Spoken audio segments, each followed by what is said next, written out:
Oiê, bem-vindos. A gente está no terceiro episódio do nosso podcast Artistas e Cultistas. Eu sou Luna e hoje a gente está com o Ivan aqui no quintal dele. E Ivan é uma pessoa muito interessante. Eu vou contar um pouco do contexto antes dele falar assim.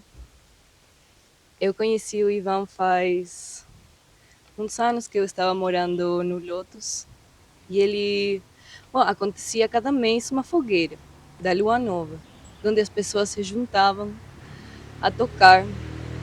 Ninguém recebia convite, mas todos iam. E os músicos todos queriam tocar juntos. Então um tocava e tinha três esperando para tocar uma canção depois. E quando não tinha ninguém para tocar, surgia uma voz e falava: quando não tem música, tem um poeta, vem o poeta. E soltava umas poesias. E fui descobrindo que esta pessoa, o poeta, era o autor desta jornada de fogueiras de Lua Nova. E eu fui escutando essas poesias e fui muito mobilizada por elas. E aí um dia na minha casa eu estava investigando os raiceiros e eu encontrei um e-book e também tinha poesias deste poeta. Eu fiquei muito surpreendida porque aí já tinha tudo investigação, coisas. E aí eu encontrei o poeta na feira e ele falou que ele era guia de turismo e tinha livros sobre os melhores lugares da Chapada, muita investigação. E depois eu descobri que o poeta era brigadista e ele estava aí defendendo o cerrado com as mãos. E depois eu encontrei o poeta onde? No almoço coletivo, com as famílias, militando pelas árvores. Então, este é um poeta que vem me surpreendendo muito. Eu fico muito admirada e eu queria conhecer um pouco mais a história dele. Então, você faz muitas coisas, muitas, muitas. Mas se você quiser contar um pouco de quem que você é, eu gostaria muito de escutar. Ela já chegou dando dois socos no queixo. Gratidão, querida, pelas palavras. Fiquei meio emocionado aqui com tudo isso. Às vezes a gente. é, Enfim, acho que você resumiu bastante, né, dessa vida que eu levo um pouco agitada, né, de muitas ações, de muitas atividades, né. Hoje eu sou coordenador da Rede Contra Fogo, coordenador geral, que a gente chama, que é como se fosse o cargo de presidente, que é a nossa ONG de Brigadas Voluntárias aqui, que a gente ajudou a formar. E ainda forma brigadistas, né? Sou brigadista florestal voluntário desde 2010, com a Rede Contra Fogo desde 2017. Foi quando a gente fundou a ONG. Ano que vem vamos fazer 10 anos. Faço a Fogueira da Lua Nova há 14 anos, vai fazer, né? 13 anos e alguns meses, que é quando eu comecei essa fogueira lá na Ecovilinha, que era um projeto antigo meu. Depois mudamos aqui para o Lotus, que foi onde você conheceu. E agora estou fazendo aqui em casa, né? Que eu chamo de Casa Mareco, que é essa casa amarela e ecológica. Então, são quase 14 anos de celebração de ciclos lunares da Lua Nova, né? Em sequência. E isso fala um pouco sobre o que o seu objetivo, né? O objetivo do podcast fala, né? Dentro da espiritualidade, o caminho que eu busco é essa reconexão com esses ciclos naturais, né? Com o ciclo lunar, com esse ciclo que gira 28, 29 dias e que pode ser usado como uma ferramenta a nosso favor, né? Ao mesmo tempo, essa coisa de se reconectar com a família, né? Ter um ponto de encontro, uma chama que... O Choroboy ali sentando, querendo aparecer na filmagem, atrás de você. Ali, lá. E eu sinto que essa força que a Lua Nova adquiriu, né? Ela é muito fruto também dessa essa força espiritual que ela carrega, né? De que não é uma fogueira só, que é uma agulha de acupuntura no planeta, né? Uma mão de reiki no planeta, uma gota de floral no planeta. Ao mesmo tempo que a gente encontra uma desculpa para encontrar os amigos, para rever pessoas que às vezes a gente só vê uma vez por mês na Lua Nova mesmo, na cidade, porque está todo mundo na sua correria, né? E agora que a Lua Nova voltou para o quintal da minha casa, de certa forma, é como se fosse uma volta ao útero, né? Uma, uma força bem bonita, assim, que a gente vivencia nas noites de Lua Nova, né? Uma celebração simples, gratuita, sem álcool, só uma fogueira, música, poesia, dança orgânica, sem organização, sem muita... Faço um flyer, mas muitas vezes solto 2 dias antes e acaba que se formou uma egrégora, né, eu acredito, em torno dessa força, tanto que ela já mudou de lugar 3 vezes e a força vai aonde o lugar for, né? Sou bem feliz com essas realizações, da Lua Nova, da Rede Contrafogo, do almoço coletivo, né? Eu acredito muito que a gente tem que se colaborar, né, se apoiar. Eu sempre brinco dizendo que se não fosse para a gente se ajudar, a gente tinha vindo cada um num planetinha, tipo o Pequeno Príncipe, né? Para cada um com o seu planetinha individual. Se veio todo mundo na mesma bolinha, é porque é para a gente se apoiar, né? Eu tenho muito essa força do coletivo dentro de mim, essa vontade de mover coletivos, né? De lutar por questões coletivas, né? Sinto que é algo que tem muito a ver com o meu pai, plantou em mim também, muita, essa veia combativa, né? Meio rebelde contra o sistema, ou que acredita num mundo melhor, né? Que acredita que a gente pode ser um pouquinho melhor a cada dia para juntos construir algo ainda melhor para o coletivo, né? E realmente eu sou uma pessoa que dedica bastante tempo para essas questões e elas de certa forma me retroalimentam, me sentir mais sentido na vida, né? E ver mais sentido na vida, né?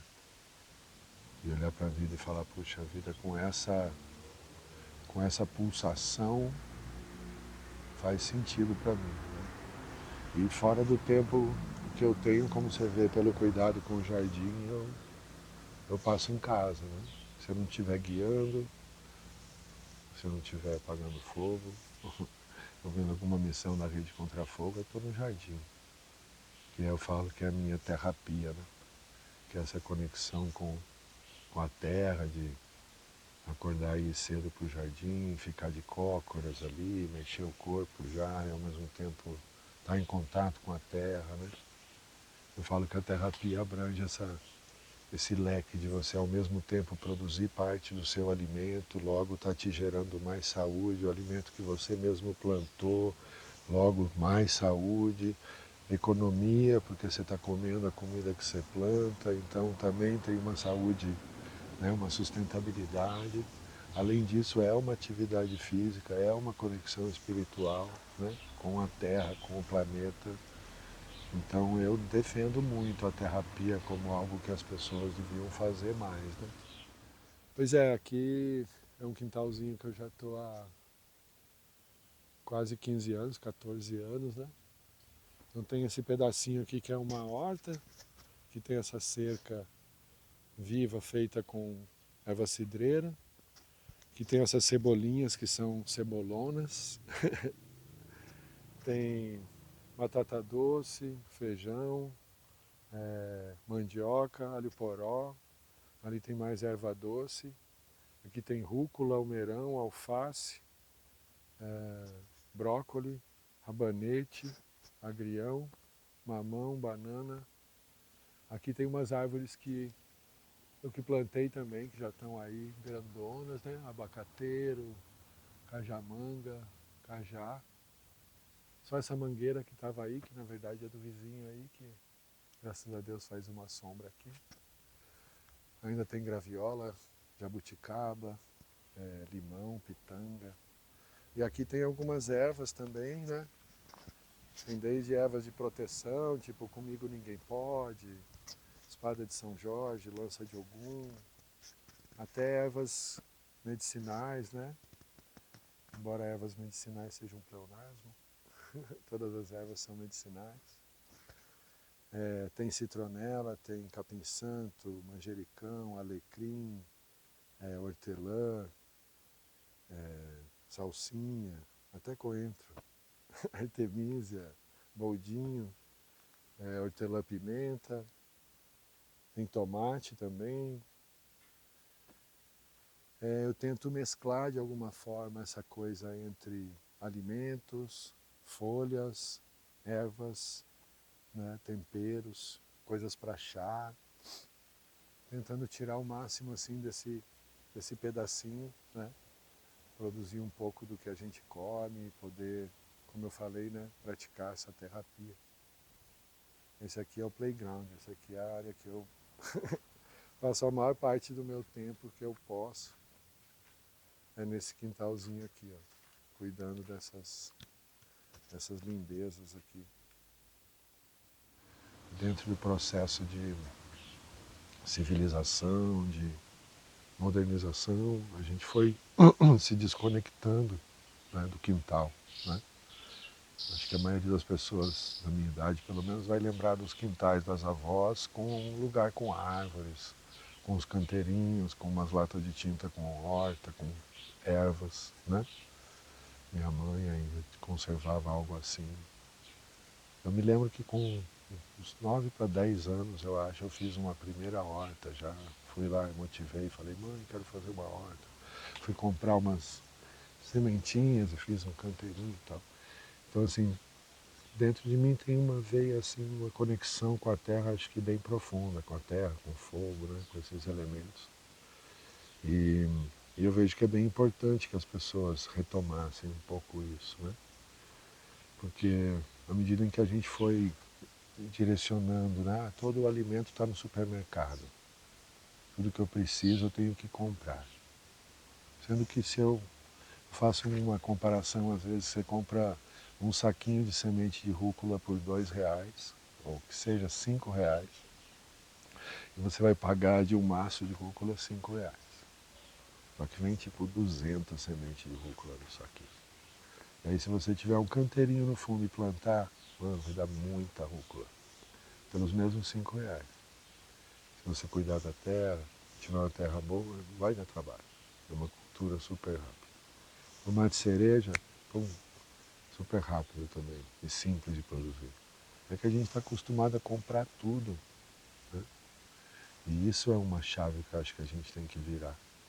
Essa importância de olhar. Tem um amigo que falava sempre uma expressão que eu gosto, que é o olhar oblíquo, né? Parar de olhar as coisas só de um jeito e tentar, mas e se eu, né, fizesse assim, né? E se a gente fizesse diferente? E eu acho que é isso, assim. Eu consegui eu tenho uma conta que eu fiz, em 9 meses, eu consegui, pouco depois da pandemia, uns 3 anos atrás, em 2023 para 24, em 9 meses eu consegui produzir 750 quilos de comida aqui no quintal, pesando tudo que eu produzia, distribuía, maracujá, abóbora, tomate, o que eu comia, o que eu distribuía, deu mais de 750 quilos, sozinho. Eu imagino que um casal consegue produzir 1 tonelada de alimento tranquilamente, assim, numa área de 10 por 10, de 100 metros quadrados, né? Então, não é autonomia alimentícia, mas é uma segurança alimentar, né? Eu tenho uma geladeira ali no chão, com batata doce, mandioca, né? Tipo, posso armazenar alimento na terra por um período e consigo, se eu precisar, colher imediatamente fresco, com mais nutriente, com mais vigor, com mais saúde, né? E de novo, um alimento que eu mesmo plantei, algo sem veneno, sem nenhum tipo de produto químico, né? Então, eu acredito que no mundo que a gente vive hoje, dessa insegurança toda, tanto de possibilidade de pandemia, às vezes faz ainda mais sentido, né? você passar a produzir um pouco do seu alimento. Tem uma frase que eu digo sempre que é, as pessoas às vezes reclamam também do preço dos orgânicos, né? Aí eu falo, não quer gastar com orgânico, vai gastar com farmácia, né? Tudo bem, vai gastar economizando agora para gastar com farmácia depois. Porque se você continuar consumindo tomate, o pimentão, aqueles que você sabe que estão vindo cheio de agrotóxico, com certeza isso vai afetar a sua saúde no futuro, ou pode afetar a sua saúde no futuro, né? Então, acho que esse cuidado, essa preocupação com a alimentação, ela vai muito ao encontro, né, dessa visão de mundo mais integrada com a natureza, mais integrada com a vida, né, como um todo, né, E eu como acho. que você chegou neste caminho? Da onde que você, como foi a sua... Como eu cheguei nesse caminho? Tá bom, tem algumas... tem alguns passos que eu tomei no caminho, eu acho interessante que às vezes eu comento também da força do acaso, né? Eu acho sempre interessante como algumas coisas aconteceram e foram determinantes na minha vida e de certa forma elas parecem ter sido movidas pelo acaso, né? Eu me lembro que a primeira vez que eu conheci Brasília, que eu conheci o Cerrado, primeiro foi Goiânia, depois foi Brasília, eu era bem jovem, eu tinha aí 19 anos. Né? Você é de Santa Catarina? Não, eu sou de Piracicaba, interior de São Paulo. É que eu fiz turismo na Unisul de Santa Catarina, né? Mas eu sou de Piracicaba. E... Vou ajeitar aqui. Quando eu vim para cá a primeira vez, né, para o Cerrado, como eu estava dizendo, eu me lembro que meu nariz sangrou quando eu estava em Goiânia, achei muito seco, estava no auge de uma seca brava, assim. Falei, meu Deus, que lugar quente, que lugar seco. E eu vim para um campeonato de balonismo, né? Que eu era balonista, trabalhava com balão de ar quente naquela época. E aí vim participar do Campeonato Brasileiro de Balonismo, não lembro bem, acho que foi 91, 92. E aí participei e voltei com uma impressão de um lugar muito árido, muito quente, muito seco, que meu nariz sangrou pelo calor. Eu falei, meu, que loucura isso, né? Não bateu no coração, ainda mais porque eu fui para Goiânia, né? Era bem cidade, os voos sobrevoavam muito a cidade, áreas de plantação em volta, então não tive a conexão com o Cerrado. Depois eu vim para Brasília, conheci Brasília e a mesma coisa, foi um choque com o urbano, assim, com algo que não me conectou. Eu falei, meu Deus, isso aqui é puro concreto, odiei Brasília. Aí eu lembro que eu falei que o Lúcio Costa devia ter a fama que o Niemeyer tem, né? E o Niemeyer tem a fama que o Lúcio Costa tem, porque o que eu gosto de Brasília é a mobilidade, a questão do planejamento urbano, muito mais do que a arquitetura, né? Mas isso é só uma opinião pessoal. Não que o Niemeyer não seja bom, mas o Lúcio Costa eu acho que era o fodão da dupla. E naquela época nem isso eu considerava. E quando eu voei de balão, em cima de Brasília, eu falei, aqui de cima Brasília é bonita, mas lá embaixo é feio demais. E eu voltei com menos de 20 anos falando que eu nunca ia morar em Brasília, que Brasília era o último lugar que eu moraria na vida, que Brasília era horrível, que eu odiava Brasília, que eu tinha odiado Brasília. E fiquei mais de 10 anos falando isso, até que um dia a mãe da minha filha, na época, a Flávia, chegou e falou, passei no concurso do IPAMA, minha vaga é em Brasília, estou mudando para lá daqui a alguns meses, vou levar nossa filha para lá. Eu não vou levar nossa filha comigo. Aí na hora eu lembro que eu falei para ela, bom, então vou ter que morar em Brasília. Aí ela falou, mas o que você vai fazer lá? Resumindo meio que isso, eu falei, vou ficar perto da minha filha, mas o que você vai trabalhar? Eu falei, isso eu já não sei, mas ficar tão longe dela eu não vou. E eu me lembro de ter vindo para Brasília, foram meses bem difíceis para chegar em Brasília, para até conseguir o primeiro trabalho e tudo, foi, nossa, foi um período bem difícil.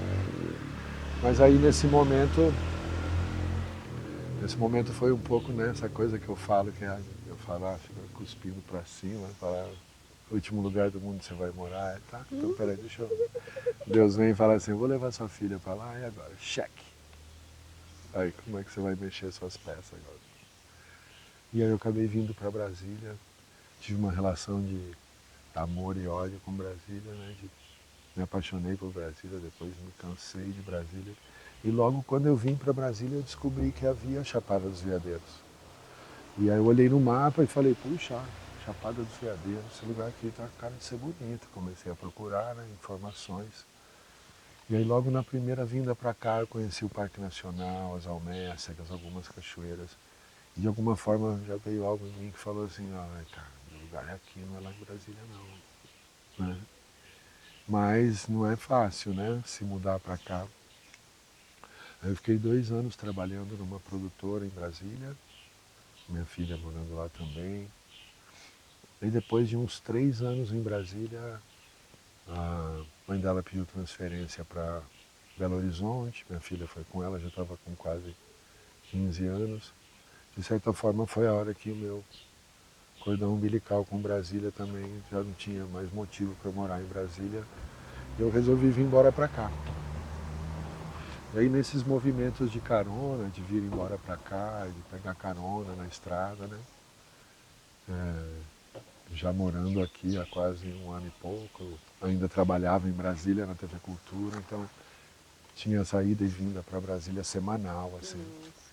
Fiquei 1 ano e meio praticamente morando aqui já, mas trabalhando lá.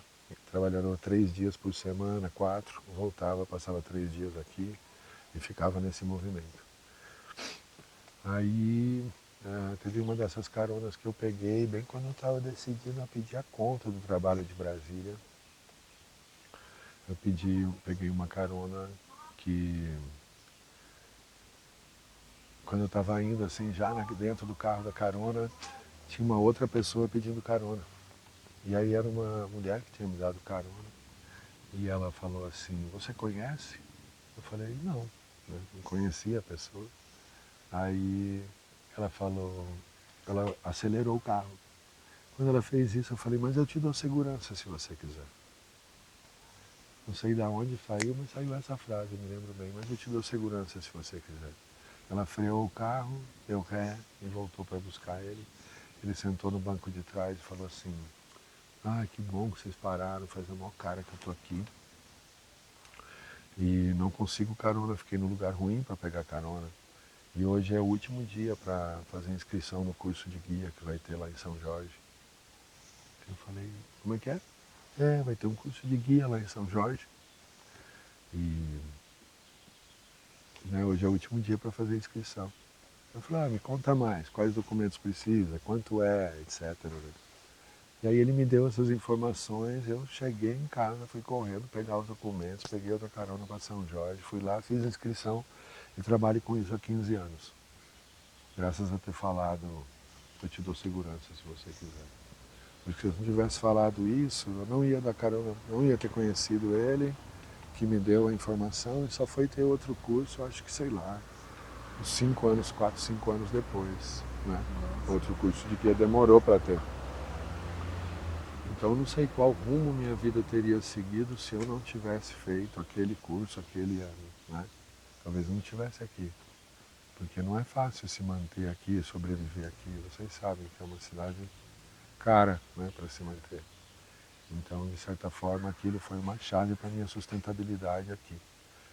E trabalho como guia há 15 anos. Eu falo disso como um exemplo que parece algo, né, a força do acaso, entre aspas, que direcionou muito da minha vida, né?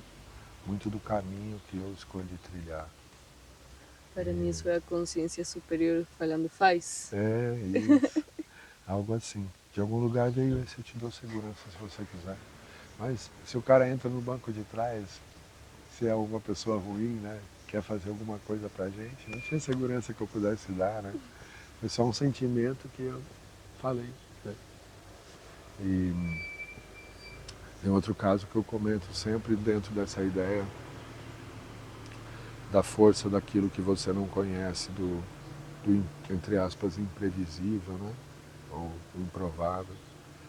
Como eu falei, eu trabalhei com balonismo e eu só fui trabalhar com balonismo graças a um dia que eu estava no serviço militar, que eu fiz serviço militar obrigatório, e o sargento chegou pela manhã e falou, eu preciso de 20 voluntários. E né, eu ali na frente, que eu era um grandão, ficava na frente, na linha de frente, né? E, puta, aquilo me instigou, e ele falou, pra que é? Alguém perguntou, ele falou, não interessa pra que é, eu quero saber quem são os homens desse pelotão, aquelas coisas bem militares, assim. Aí eu tava na linha da frente, eu falei, mano, eu vou, cara, isso aí, eu vou. Pum, dei o passo à frente, sem saber pra que era. Ele botou a gente de frente para o resto do pelotão e falou, vocês voluntários estão dispensados da instrução por 2 semanas, porque vocês vão fazer um curso de cartografia, orientação com bússola e balonismo, porque vocês vão ser juízes no Campeonato Brasileiro de Balonismo que vai acontecer aqui na nossa cidade. Nossa. E aquilo foi um olhando para a cara do outro, falando, mano, que loucura, que é isso, que demais, né, velho? E aí eu fui trabalhar nesse campeonato como juiz. No final do campeonato, a pessoa que ganhou, o Rubens, que foi o campeão brasileiro daquele ano, foi o primeiro campeão brasileiro, primeiro campeonato brasileiro que ele ganhou. Hoje ele é, sei lá, octacampeão, é o maior campeão brasileiro da história do balonismo brasileiro, pelo que eu sei, em número de títulos. O Rubens me chamou para conversar e falou, você falou que é desenhista, estamos precisando de um desenhista lá na fábrica. Nossa família gostou de você, você não quer ir trabalhar com a gente? E aí, acabando o serviço militar, eu me programei para ir para Brasília, né? para São Paulo, né? Trabalhar com o Rubens, com a família Calosiano. E foi um período incrível da minha vida, uma experiência de participar, de trabalhar com balonismo, de viajar ao Brasil, participando de campeonatos, fazendo promoções comerciais com o balão também. Né? Então foram anos da minha vida incríveis, né? Que foram motivados por aquele passo à frente. Né? E alguns anos depois, quando eu volto para Goiânia, né, nesse campeonato primeiro que eu venho para Goiânia, eu conheci a mãe da minha filha, que era fotógrafa da equipe de balonismo de Minas Gerais. Então a gente se conheceu no balonismo, né? Então aquele passo à frente, de certa forma, é o que me faz estar aqui falando com vocês, porque foi de conhecer ela que eu tive minha filha, foi ela que veio para Brasília com ela, e tudo está meio que conectado àquele passo à frente, né? Aquele ressonar, de certa forma, que a palavra voluntário deu em mim, eu acho, né? Desde aquele tempo já. Do que eu me lembro, eu preciso de 20 voluntários e alguém perguntou para que era e eu não falava, né? Não interessa para que é. Então a gente, às vezes, é movido por ações involuntárias inicialmente, né? Não sei se isso acontece com todo mundo, mas eu comecei a observar a importância desses momentos na minha vida e valorizar isso, sabe? Valorizar isso. Porque às vezes a gente quer, né, ter muito controle mesmo das coisas e é quando a gente solta o controle que as coisas boas acontecem. Né? Tem um poema meu que eu gosto que chama Narciso Perdido e que fala um pouco disso. Fala de tudo isso que eu estava falando, desse processo de transição, né? De sair de uma vida mais padrão e buscar uma vida fora do padrão. E ao mesmo tempo desse processo de se desconectar do controle, né? Diz assim, Você quer fazer ele? vou fazer ele já, é assim.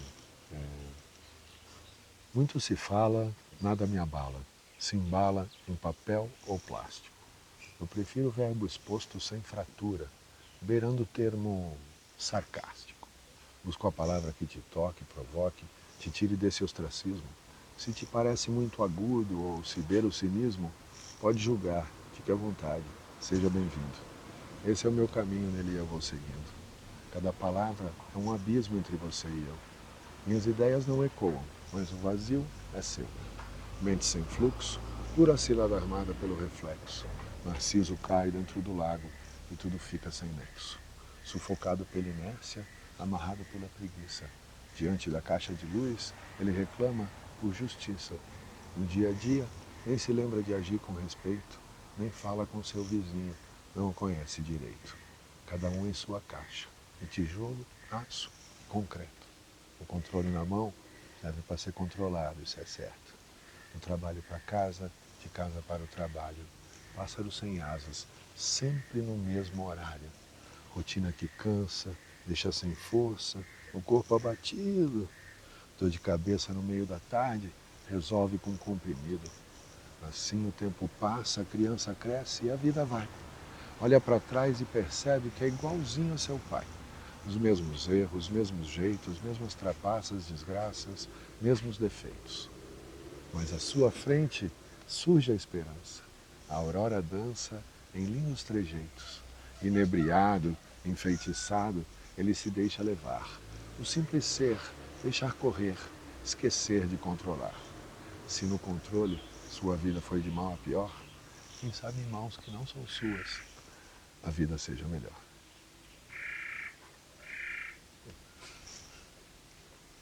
Que maravilha. O Xoroques participa dessa aí.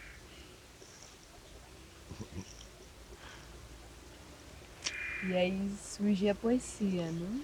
Como que surge a poesia no meio de tudo isso? Como que surge a arte? Eu acho que eu tenho uma conexão com a arte que é bem provavelmente ancestral mesmo, né? Porque eu desde muito pequeno gostava muito de arte, de desenhar. Então eu me lembro que meus pais me incentivavam com caixinha de lápis de cor, com giz de cera, com bloco de papel de desenho, me incentivavam muito quando eles viram que eu gostava. Então, qualquer coisa do que eu venha falar na minha vida, sempre eu tenho que exaltar a figura do meu pai e da minha mãe, porque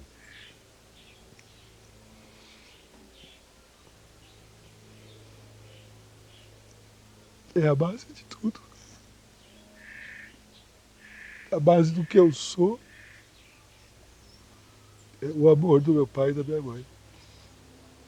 Todo o carinho, todo o incentivo, todo o apoio que eles me deram sempre.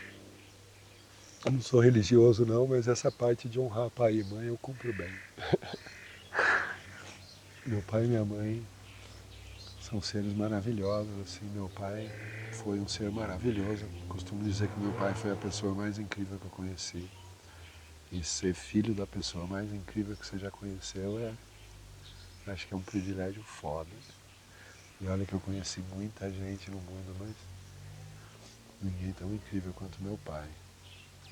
Meu pai foi um professor incrível, porque ele era um professor nato de história, então eu fui um aluno privilegiado de ter um professor particular de história em casa, me contando histórias do Marco Polo e dos Incas e do Egito e dos Aztecas, dos Maias, e eram os deuses astronautas. E todas essas histórias meu pai me mostrou muito cedo, né? Em vez de eu ouvir as histórias tradicionais que as crianças ouviam, eu já ouvia essas histórias. Né? Então, eu sempre tive interesse pela leitura, cultivado pelo interesse que meu pai, né, tinha também, minha mãe, pela leitura, mas meu pai de muito livro, de ler muito, eu lembro muito ver meu pai lendo, ele vinha, pegava trechos à noite, contava e ilustrava aquelas histórias, era muito lindo de ver ele contar. Eu dormia ouvindo ele contar essas histórias. Então, a poesia, ela surge mesmo um processo meio que de adolescência, né? Na idade infantil, assim, eu era mais contato com desenho mesmo, bastante, história em quadrinhos, desenho. Fiz 3 anos de desenho artístico, estudei técnicas de pintura e desenho. Mas aí a poesia surge na adolescência como uma forma de exprimir aquilo que eu estava sentindo, de botar para fora aquilo que estava me oprimindo, de certa forma. Né? aquele processo que na adolescência vem junto, às vezes, revolta com o mundo, né? Então, a poesia surgiu em mim nesse período, né? Na adolescência. Eu diria que eu escrevo, portanto, há praticamente 40 anos já que eu escrevo. Mas eu tive bandas, então eu fazia letra de música. Nas minhas bandas eu era sempre vocalista, então as letras eu escrevia em português, às vezes em inglês, mas eram sempre, né, minhas letras que eu cantava, raríssimas vezes não. Mas aí quando eu me mudo para cá, né, quando eu venho para o Cerrado, nesses 20 anos já, né, há 20 anos atrás, que eu sinto que a poesia, como uma busca de construir algo, né, poético, e menos pelo conteúdo, só pelo conteúdo, porque antes era uma coisa muito punk, muito de protesto, né? E eu escrevia artigos para jornal, né? Eu fiz jornalismo na UNB, na Uninep, lá em Piracicaba. Não concluí, mas trabalhei bastante com o jornal, fazendo artigos sobre indústria cultural, dicas de livros, de discos, né? Fazia esse tipo de indústria cultural, caderno de cultura do jornal, de mais de um jornal lá de Piracicaba. Trabalhei com rádio também, trabalhei com televisão, fiz teatro. Eu costumo dizer que acho que a única área da arte que eu ainda não mergulhei, que eu ainda quero mergulhar, é a dança, porque o resto eu fiz tudo já. Para mim é arquitetura. Não, aí já é outra parte, essa parte muito técnica, arquitetura. Eu parei no paisagismo aqui. Mas é bastante perto. Estamos pertinho.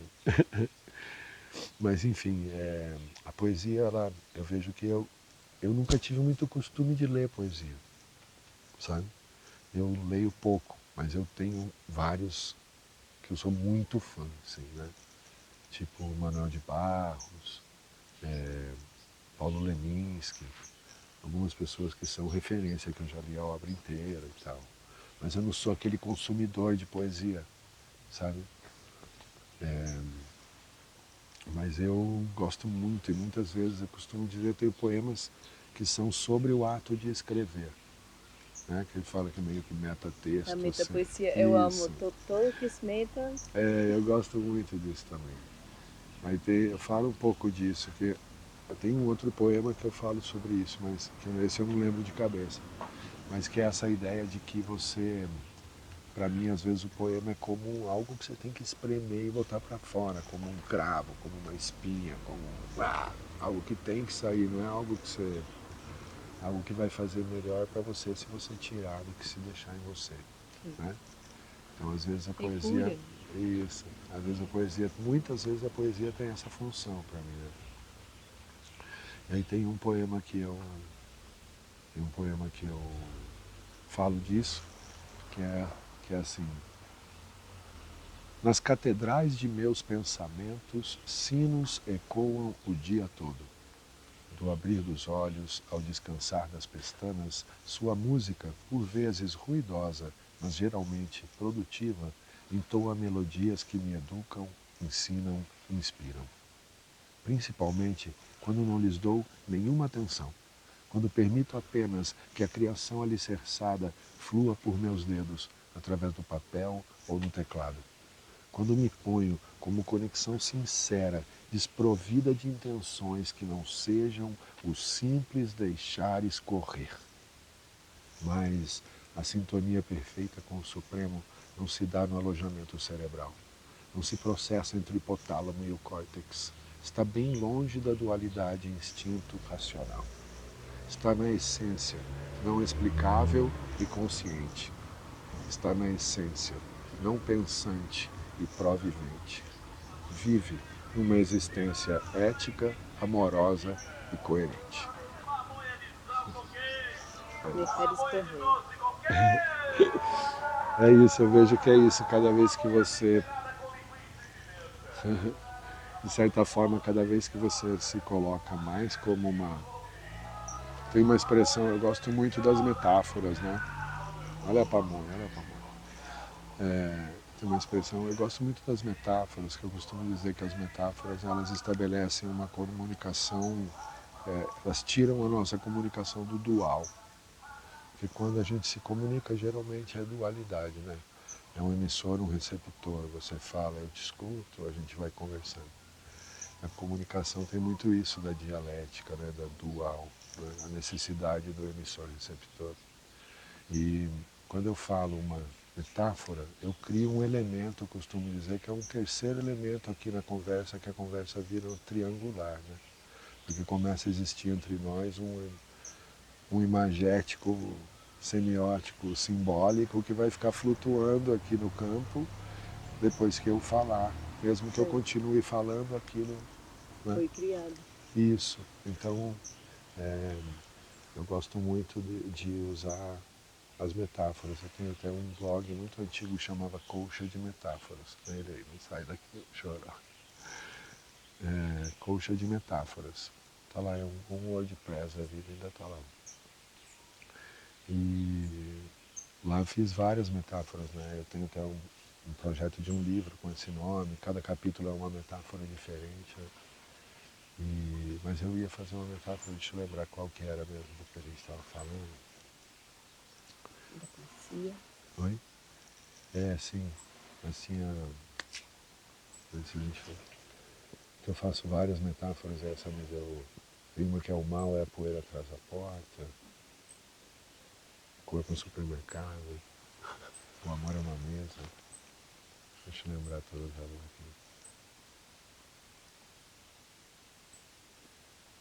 aqui. Enfim, eu vou me lembrar no momento certo aqui. O fato é que eu acredito muito que a metáfora tem essa capacidade, né, de deixar mais claro o simbólico, de trazer a comunicação para um outro plano, né?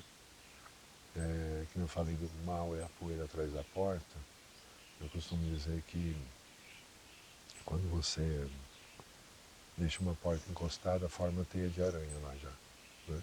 Muita poeira, não precisa fazer nada. Ou seja, o mal, ele não precisa da sua presença para se fazer presente, da sua invocação.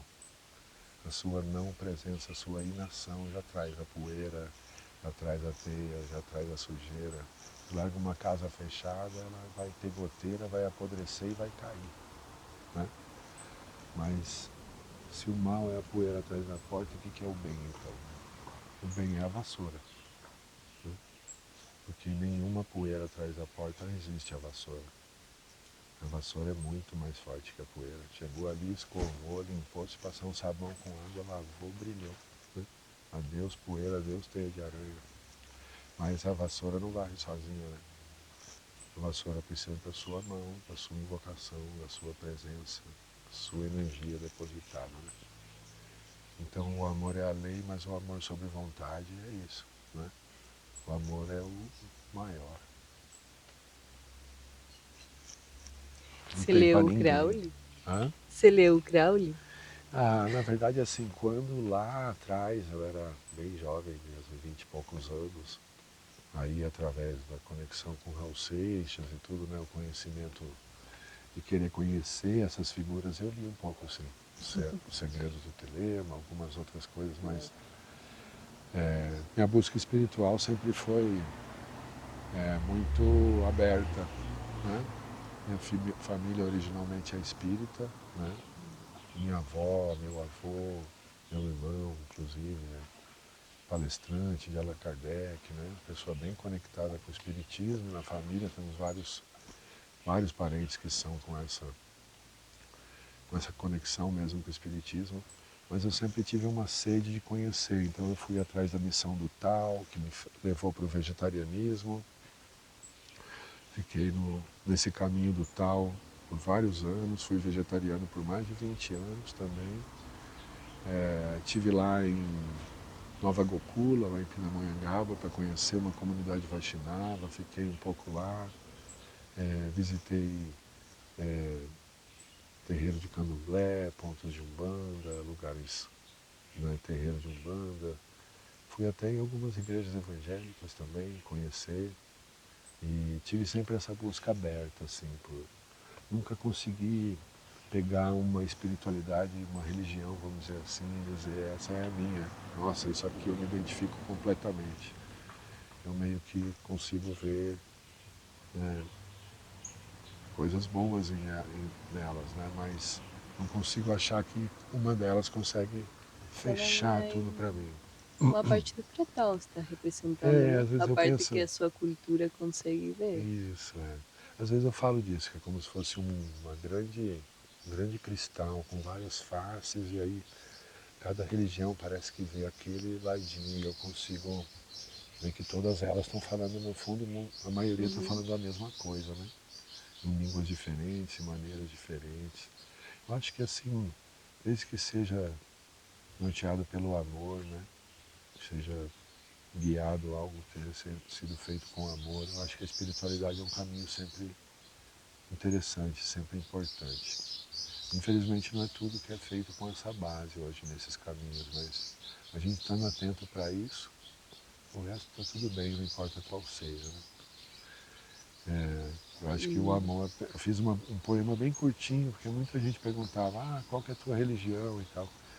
E eu fiz esse poema que eu digo, eu não tenho vergonha de dizer que o Senhor é meu dono, mas eu não preciso de estabilizador de voltagem nem de no-break. Minha conexão é direta no trono. Não sou religioso, também não sou pastor. Minha espiritualidade é aberta, minha religião é o amor. Então eu prefiro olhar para a espiritualidade dessa forma, né? E sinto conexão espiritual com cada plantinha, né? Sinto que eu converso com elas, que elas conversam comigo, sem precisar falar nada. Os passarinhos que cada vez chegam mais perto, que chegam, sentem a gente, né? Eu e a Gi, direto, a gente está aqui sentado e cada vez os bichinhos chegam mais perto. A gente está sentado assim, vem o nosso pé ali, sabe? Muita confiança que você vai tecendo pela presença amorosa, pela energia que você, né, vibra. De alguma forma eu sinto que, para mim, não tem coisa mais fundamental do que o contato com a natureza para me sentir que a vida vale a pena. Porque essa vida concreta, de apartamento, definitivamente me aprisiona de uma maneira profunda, assim, de aprisionar a alma, sabe? E sentir que teu espírito fica poucos dias em São Paulo, se eu for para a capital por algum motivo, fico poucos dias e já tenho vontade de voltar para o mato. Eu não vou para Brasília também, né? Uma vontade de voltar logo para casa. Né? Pensei que eu ia virar bicho do mato, não. É isso, eu me sinto bem conectado mesmo com o Cerrado, né? O Cerrado é esse lugar maravilhoso que no primeiro contato tirou meu sangue, me secou, me incomodou. Lá na frente a vida voltou e quando eu conheci o Cerrado de verdade eu percebi que eu estava dando de cara com minha mãe de verdade, assim, como se a Mata Atlântica, que foram as minhas primeiras trilhas, tivesse sido uma mãe adotiva para mim, sabe? Eu olhei, me apaixonei pelo Cerrado brasileiro, por esse lugar incrível que a gente mora, que é a Chapada dos Veadeiros. E tenho o privilégio de morar aqui há quase 20 anos. Todas essas árvores que vocês estão vendo aqui, tudo fui eu que plantei, com exceção desse pinheirinho que já estava na casa. Eu já estou colhendo do abacate, da pitanga, do limão, as primeiras graviolas, jabuticaba, bastante coisa. Cajamanga, mamão dá todo ano. Enfim, é muito bom você poder interagir com o Cerrado, viver no Cerrado, sentindo o Cerrado com a sua força, a sua importância, né? Então, não posso participar de nenhuma entrevista, de nenhuma conversa importante que eu não fale do Cerrado, né? Porque eu sinto que isso é grande parte da minha missão na Terra, assim, ser emissário da importância do Cerrado, falar sobre isso, Então, já fui para a Inglaterra fazer palestras sobre o Cerrado brasileiro, quando eu estive no Chile também, já fui para a Colômbia, representando a Rede Contrafogo na Expo MIF, para falar de um aplicativo que a gente está desenvolvendo, que é o Caminho do Fogo, um aplicativo para os brigadistas em campo, né? Então eu trabalho com muitas coisas que buscam fazer a diferença, que buscam defender o Cerrado, porque o Cerrado, ele não tem nenhuma lei que o protege, né? Enquanto a moratória da Amazônia e a maioria das unidades de conservação brasileiras estão na Amazônia, o Cerrado tem pouquíssimas unidades de conservação. A porcentagem de terra do Cerrado que é unidade de conservação é mínima. Não vou falar o número, mas é muito baixo, menos de 3%. Vocês estão confirmando, é isso aí mesmo. Então é muito pouco.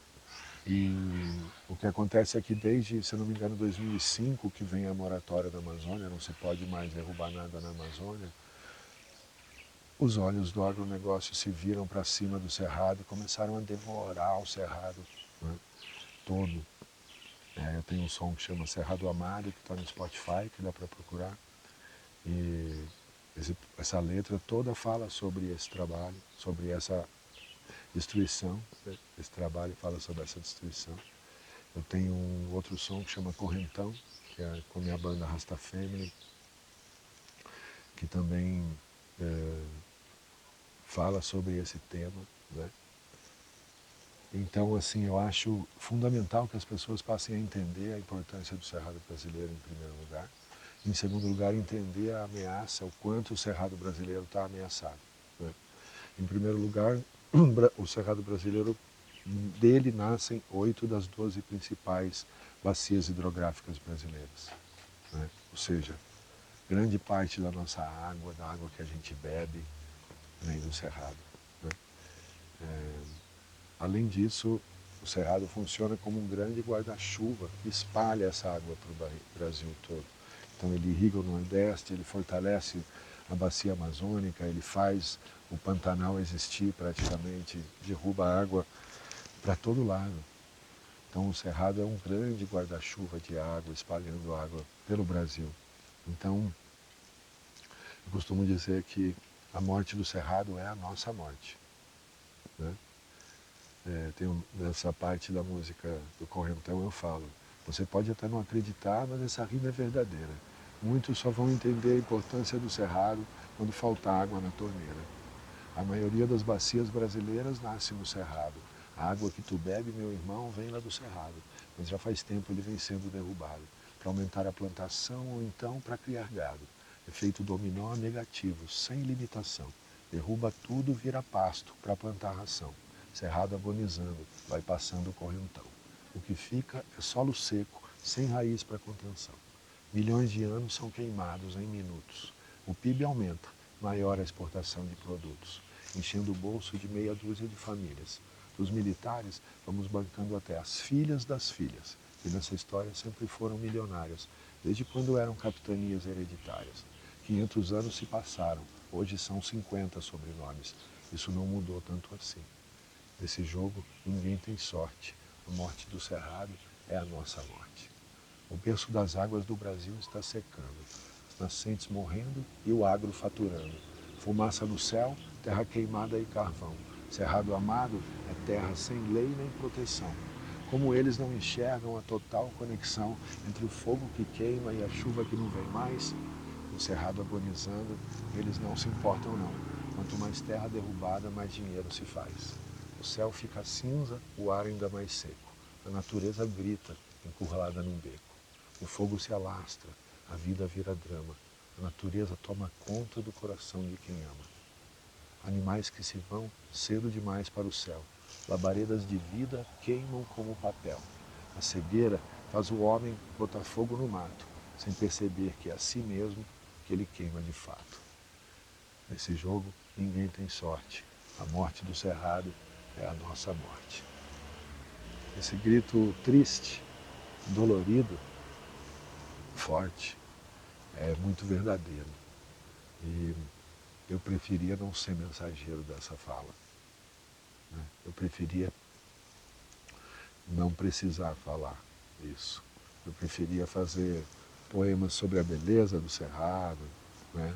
Só, porque tem muito a se falar sobre isso. E eu faço poemas sobre a beleza do Cerrado, porque esse é o contraponto dessa dor. Esse é o contraponto da tristeza que me dá ver esse velhinho morrendo.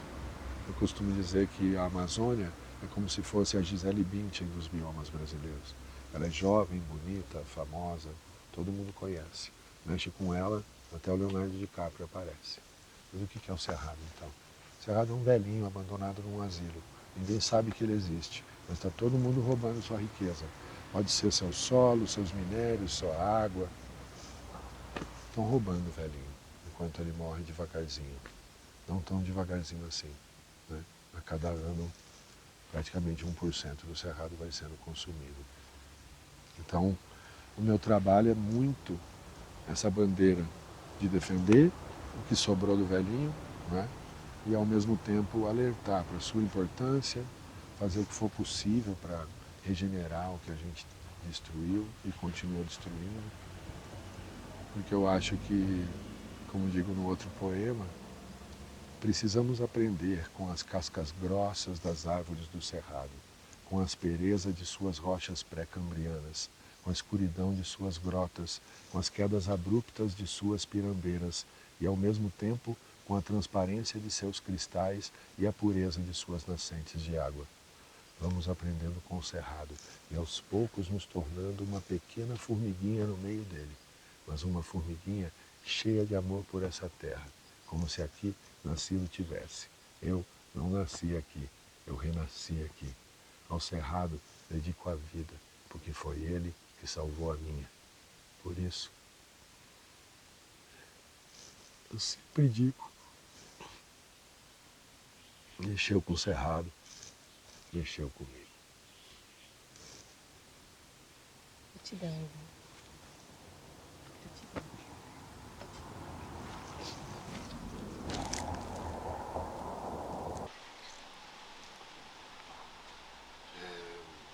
De uma maneira geral, eu faço só os meus próprios poemas, né?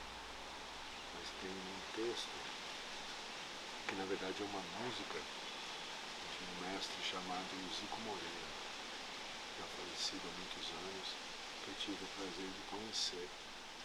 E ele era um cururueiro. O cururu é um tipo de música do interior de São Paulo. Eu digo que é como se fosse o repente, né, do caipira, como se fosse a batalha de hip hop da época do caipira, em que eles encontravam duplas e debatiam sobre quem rimava melhor. No caso, essa é uma carreira de São João, que foi escrita pelo Zico Moreira. Ela é como um ritmo de música, mas eu vi esse texto e falei, cara, isso é um poema, é um texto muito bonito. E eu, há algum tempo já, uns 15 anos, eu faço a interpretação dessa música como um poema que eu fiz dessa maneira que eu vou fazer aqui agora.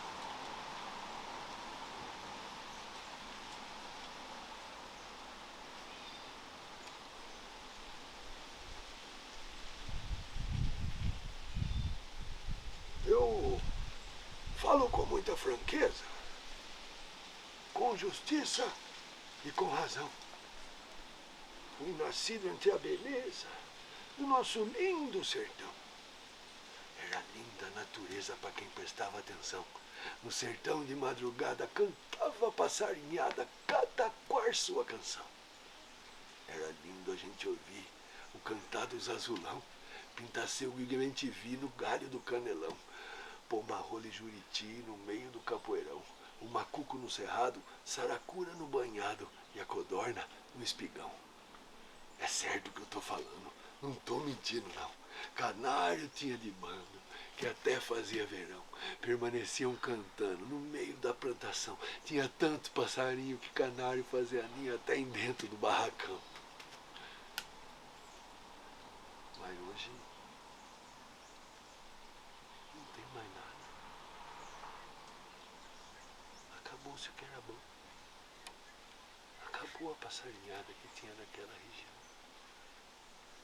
Não se escuta mais zoada, nem o grito do gavião, nem o berro do bugio, nem o pulo do tizil quando pulava o mourão.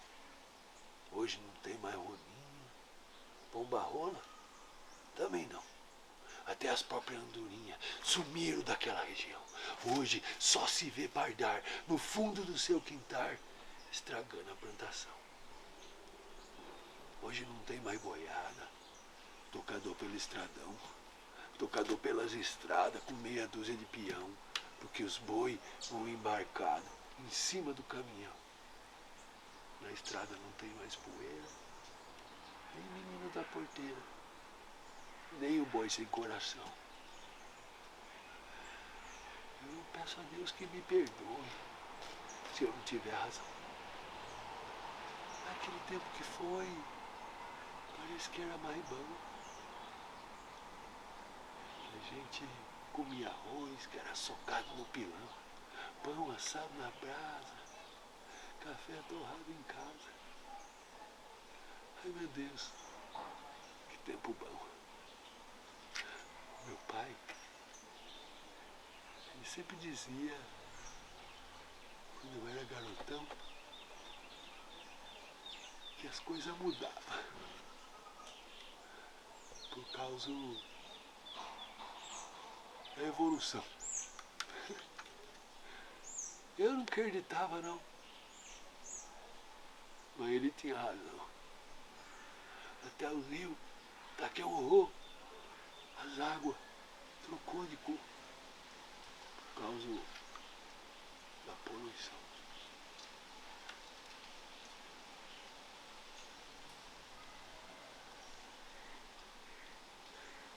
E Zico Moreira termina essa carreira no ritmo do cururu cantando: faz 70 anos que eu canto, rodando em toda a região.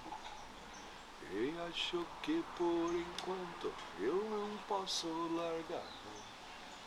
Pois apesar de ser velhinho, ainda eu sou que nem ovinho. Quanto mais velho é mais bom. Esse é o ritmo do cururu, da onde esse poema sai. Todos os direitos autorais